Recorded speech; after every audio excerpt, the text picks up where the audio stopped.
सुन लो जितने लोग आस्था पर कथा सुन रहे हैं, जितने फेसबुक ग्रुप पर सुन रहे हैं, और जितने लोग हरिहर मिलन का दिन, वैकुंठ चतुर्दशी का दिन,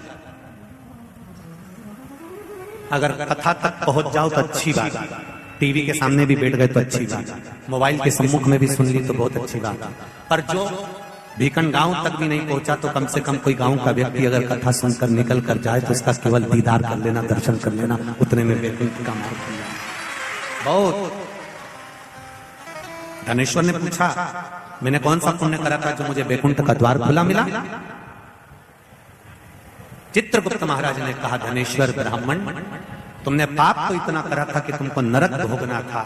केवल वैकुंठ चतुर्दशी के दिन स्नान कर कर आ रहे व्यक्ति का, शिवजी पे जल चढ़ाते हुए आ रहे व्यक्ति का मुख का दर्शन कर लिया था। इसलिए वैकुंठ चतुर्दशी हरिहर मिलन का दिन है। वैकुंठ चतुर्दशी के दिन भगवान विष्णु और भगवान शंकर, इन दोनों का गुणगान गाना चाहिए, दोनों का भजन करना चाहिए, दोनों का मंत्र जाप करना चाहिए, दोनों का। आप सबसे निवेदन है, कल हरिहर मिलन के दिन आपके घर में शिवलिंग होगा और लड्डू गोपाल होंगे।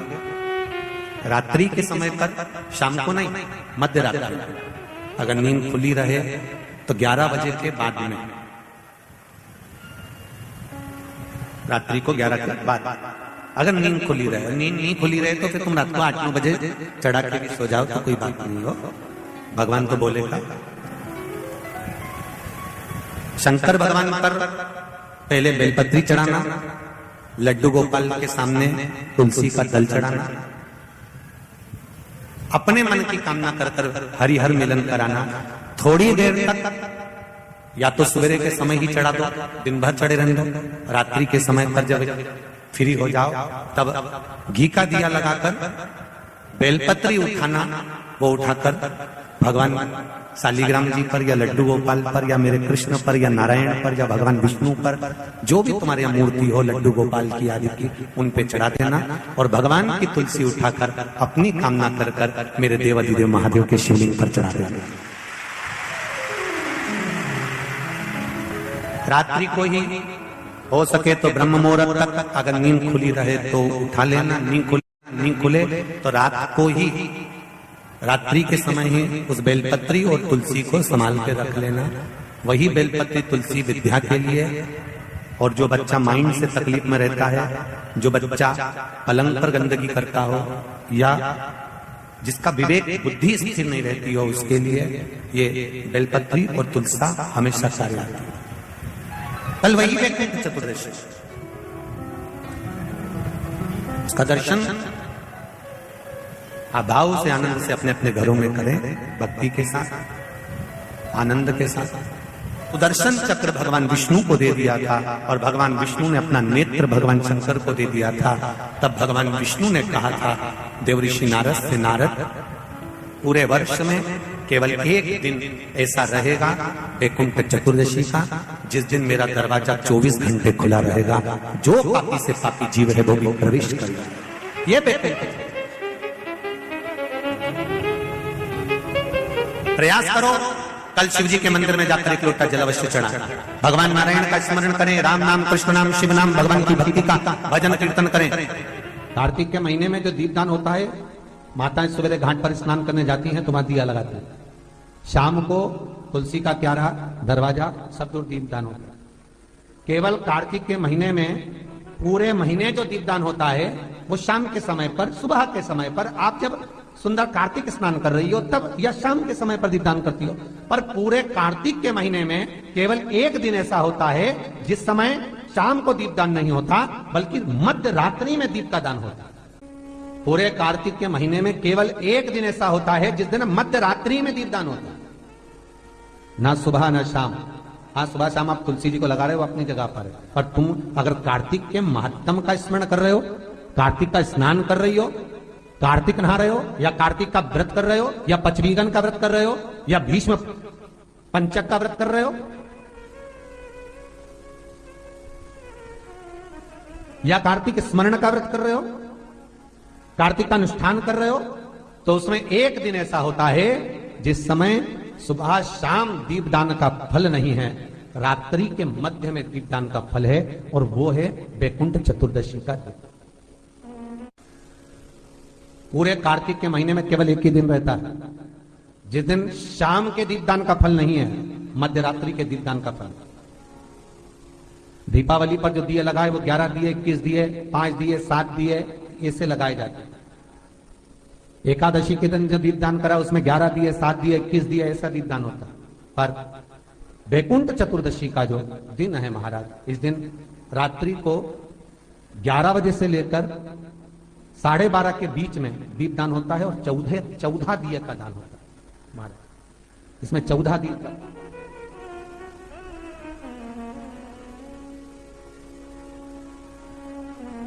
14 दीपों का दान है। निवेदन है आप सबसे कि प्रयास करना कि घर के बाहर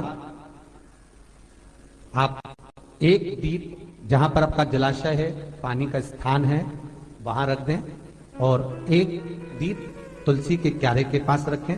बाकी के दीप आप घर के बाहर लगा दें। 14 दीप।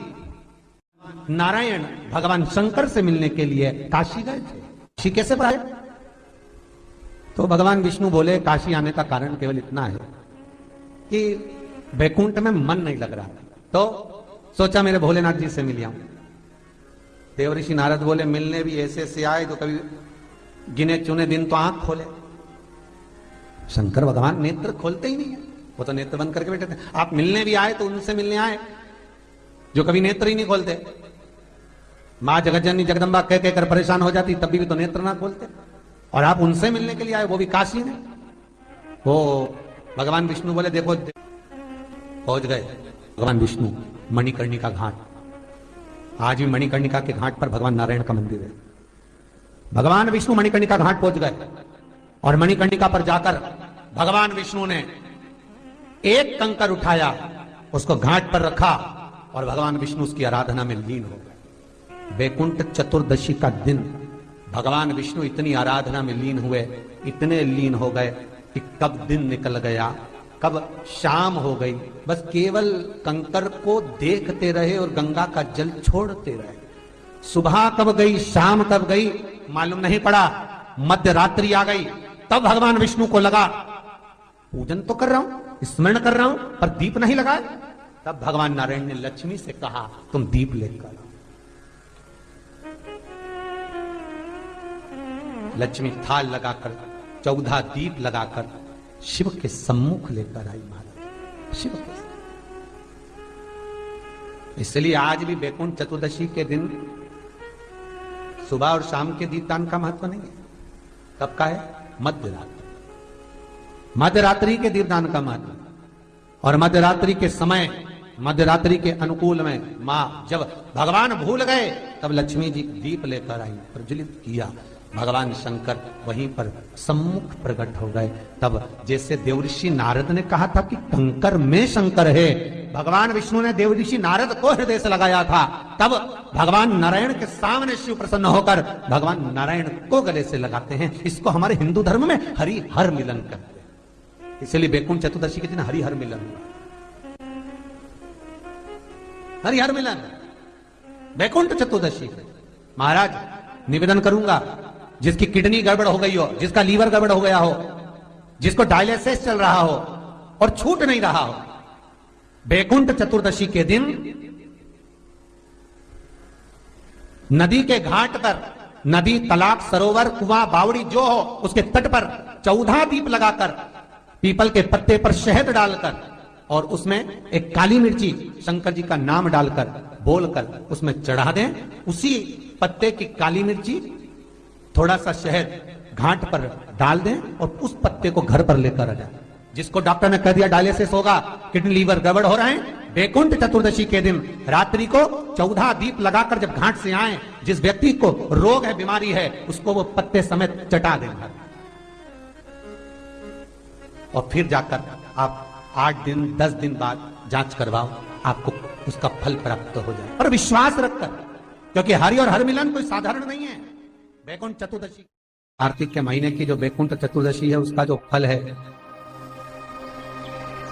कोई कितना भी विद्या कर दिया, कोई कितना भी टोना कर दिया हो, कोई कितना भी किसी भी रूप में तांत्रिकता का भाव कर दिया हो, तो सीधे कहा लौंग और काली मिर्ची रखकर, बमूल के या गुलाब के कांटे रखकर उसको उतार कर उसकी धुनी लेने पर भी वैकुंठ चतुर्दशी के दिन तंत्र विद्या, अघोर विद्या कितनी भी कड़ी हो वह नष्ट हो जाए,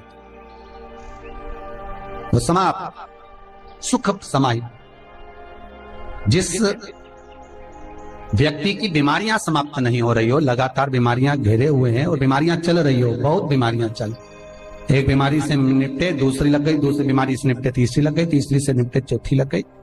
महाराज वैकुंठ चतुर्दशी के दिन जब भगवान नारायण मणिकर्णिका के घाट पर पहुंचते हैं, तंत्र विद्या, देव विद्या, अघोर विद्या, रतन विद्या, सारी विद्याओं का स्मरण वैकुंठ चतुर्दशी के दिन अच्छी अच्छी विद्या सब नारायण और शिव का स्मरण करती है हमारी, भगवान विष्णु और भगवान शंकर का स्मरण, अच्छी अच्छी विद्या।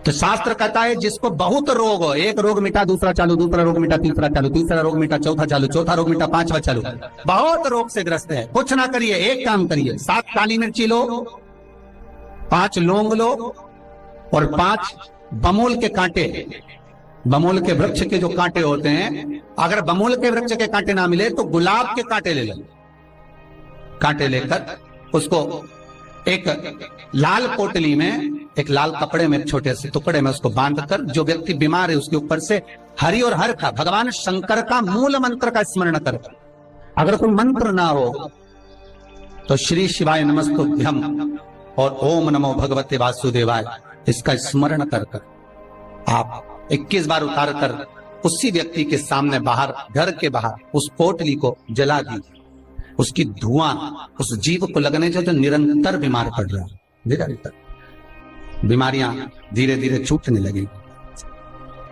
14 दीप, क्योंकि वैकुंठ चतुर्दशी के दिन, हरिहर मिलन के दिन सुबह और शाम को जो दीपदान करा उसका प्रमाण भले ना है, परंतु रात्रि को जो दीपदान का प्रमाण है वह जीवन का सुख देगा। वैकुंठ चतुर्दशी का ये उपाय अवश्य करिए। जिसको श्वास से जुड़ी हुई प्रॉब्लम रहती है, दमे से जुड़ी हुई प्रॉब्लम रहती है, श्वास की बीमारी रहती है, या महाराज दिन रात खांसी चल रही हो, श्वास से जुड़ी हुई परेशानी चल रही हो, उसके लिए निवेदन है 7 लौंग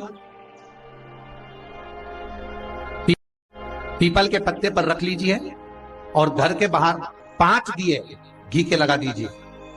जिस व्यक्ति को श्वास ज्यादा चलती हो, खांसी ज्यादा चल रही हो, दमा भरा रहा हो, उसके लिए वैकुंठ चतुर्दशी का ये उपाय अवश्य करिए। 5 लौंग या 7 लौंग या 11 लौंग या 21 लौंग, जितनी आप निरंतर एक लौंग कर खाना है, जितने दिन आप खा सकते, पीपल के पत्ते पर रख दें। और वैकुंठ चतुर्दशी का जो मूल मंत्र है उस मंत्र को आप लिख लीजिए, उस मंत्र का स्मरण करिएगा। ओम हीम, हा उस पे ई की मात्रा, अम की बिंदी, हीम। ओम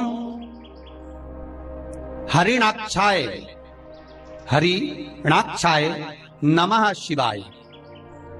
एक बार सब हमारे साथ में बोलें, ओम हीम ओम हरिणाक्षाय नमः शिवाय। बस इस मूल मंत्र जो स्कंद पुराण में वैकुंठ चतुर्दशी का मूल मंत्र कहा गया है, इस मंत्र का 21 बार स्मरण कर कर लौंग को उठा लें और उस लौंग को वापिस लेकर आ जाएं। एक एक लौंग कर कर सुबह या शाम में कभी भी खाना प्रारंभ कर दे, धीरे धीरे दमे की बीमारी में, खांसी में, श्वास में आराम मिलना प्रारंभ हो जाता है। पर इस मंत्र को वैकुंठ चतुर्दशी के दिन रात्रि को जब आप 11 बजे से लेकर 12:30 के बीच में, जब पीपल के पत्ते के ऊपर जब आप लौंग रखें, पीपल के पत्ते के ऊपर जब आप लौंग रखें, उस समय पर इस मंत्र का 21 बार स्मरण होना जरूरी है। महाराज इस मंत्र को जब, और यह मंत्र कोई साधारण नहीं है, फिर निवेदन करेंगे, यह मंत्र जीवन का सुख देने वाला है। जो मंत्र आपको वैकुंठ चतुर्दशी के दिन स्मरण करना है, उस मंत्र को एक बार फिर हमारे साथ में बोले, ओम हीम ओम हरिणाक्षाय नमः शिवाय। ओम हीम ओम हरिणाक्षाय नमः शिवाय। इस मंत्र का स्मरण जीवन का सुख देगा। जिनको ज्यादा रोग हो, बीमारी हो, तकलीफ हो, कोई व्यक्ति वेंटिलेटर पर पड़ा हुआ है, ऑक्सीजन लग रही है, उसके लिए भी 1 लोटा पानी, उसमें दूध मिलाकर 5 बेलपत्र रखकर आप वैकुंठ चतुर्दशी के दिन उसके नाम का पानी आप हरि और हर को समर्पित कर सकते हैं। अगर मंदिर बंद मिले तो पीपल के पेड़ के नीचे आप चढ़ा सकते हैं। उससे 3 या 4 दिन में आराम लगना प्रारंभ हो जाएगा। पर मंत्र का स्मरण यही करें, ओम हीम ओम हरिणाक्षाय नमः शिवाय। इस मंत्र को जपें जो स्कंद पुराण का मूल मंत्र कहा गया, उसका स्मरण करेंगे रोग बीमारी आदि को मिटाने के लिए। मैं उनके लिए भी कहूंगा जिनकी नौकरी नहीं लग रही, सर्विस नहीं लग रही, बहुत तकलीफ में, बहुत कष्ट और खूब हाथ पैर पटक रही है, कहीं नौकरी लगी नहीं रही है, लॉकडाउन हुआ जब से घर में ही बैठे हो, महाराज उनके लिए भी है।